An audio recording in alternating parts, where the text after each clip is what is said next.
I just love this quote from the winemaker at Domaine Tempier in Bandol. Sort of summarizes, everyone thinks rosé winemaking is easy, right? But he said, the problem with rosé is you're asking too many things that are different. The wine must be fresh, but not too acidic. Round, but not too much. With structure, but not too much tannin.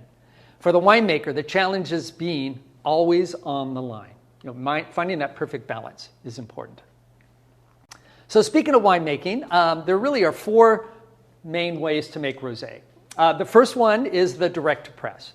These are where the grapes are pressed and crushed immediately, rather than allowing the skins to macerate very much with the juice. This will result in a very pale rosé. A lot of times you'll see the name Vin Gris as a style for these really pale rosés. Secondly, we have the maceration. And these where the grapes are crushed and then mixed or macerated with the juice for a short period of time before being pressed off. The time can vary, but usually it's between 6 to maybe 72 hours. For the longer maceration, you're going to get a darker color. In Provence, usually they're doing about 6 to 10 hours. And then we have saignée. I mentioned this earlier, but saignée, which is also known as bleeding, is when the purpose is for you to make a red wine, but you're going to take some of that juice initially within the first few hours and draw it off to concentrate the remaining skin to juice and make a more concentrated red wine. Generally, these saignée wines will create a very deeper color rosé, and they tend to have a little bit more structure because usually you're making the saignés from wines that tend to be like the heavier grapes like Syrah and the Bordeaux varieties. But it is something that's very common in places like Navarra, Spain, and when you make champagne, rosé champagne, they're doing that technique as well. And then we have blending.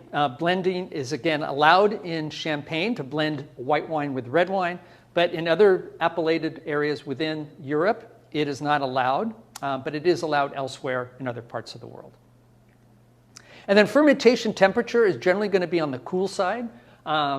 Cool meaning 50 to 68 degrees Fahrenheit. This will do two things. One, it will prevent oxidation, but it will also keep the wines nice and fresh and maintain that fruitiness. Cooler temperatures, especially if you're fermenting at cool temperatures and you're doing a little bit more extended skin maceration, you can get these slight vegetative notes. So sometimes if you notice a little bit darker rosé and maybe fermented at cool temperatures, sometimes there's a little bit of an herbal vegetative character. And of course, warmer temperatures are going to give you riper fruit, more color intensity, as well as more overall in tannin increase as well. So those are the four main types, and today we'll have versions that are from direct press, maceration, and saignée. I don't think any of the wines, except for the champagne that we have here, is a blended wine.